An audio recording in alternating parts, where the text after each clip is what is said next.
আসসালামু আলাইকুম। নবম শ্রেণীর শিক্ষার্থী বন্ধুরা, তোমাদেরকে ইজি লার্নিংয়ের পক্ষ থেকে স্বাগত জানাই।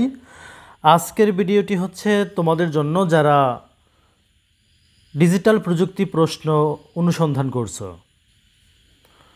তোমরা অনেকেই তোমাদের ষান্মাসিক সামষ্টিক মূল্যায়নের ডিজিটাল প্রযুক্তি প্রশ্ন খুঁজতেছ।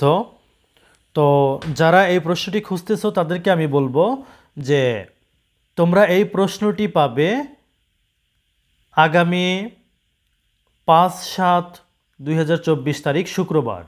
অর্থাৎ তোমাদের এই পরীক্ষাটি শনিবারে হওয়ার কথা, তার একদিন আগে তোমরা এই প্রশ্নটি পাবে। আর প্রশ্ন পাওয়ার পর আমি তোমাদের সাথে সেটা শেয়ার করে দিব এবং সেই সাথে তোমাদেরকে নমুনা উত্তর তৈরি করে দিব ইনশাল্লাহ। তো সে পর্যন্ত তোমাদের অপেক্ষা করতে হবে। অলরেডি তোমরা ইউটিউবে কিংবা অন্যান্য যোগাযোগ মাধ্যমে তোমরা অনেক নমুনা প্রশ্ন দেখতে পাচ্ছ, অনেকে শেয়ার করেছে, কিন্তু সেগুলো সঠিক নয়। তাই তোমাদের বলছি যে তোমরা শুক্রবার পর্যন্ত অর্থাৎ 5 তারিখ পর্যন্ত অপেক্ষা করো, তারপর তোমরা অথেন্টিক প্রশ্ন পেয়ে যাবে। ধন্যবাদ সবাইকে সাথে থাকার জন্য।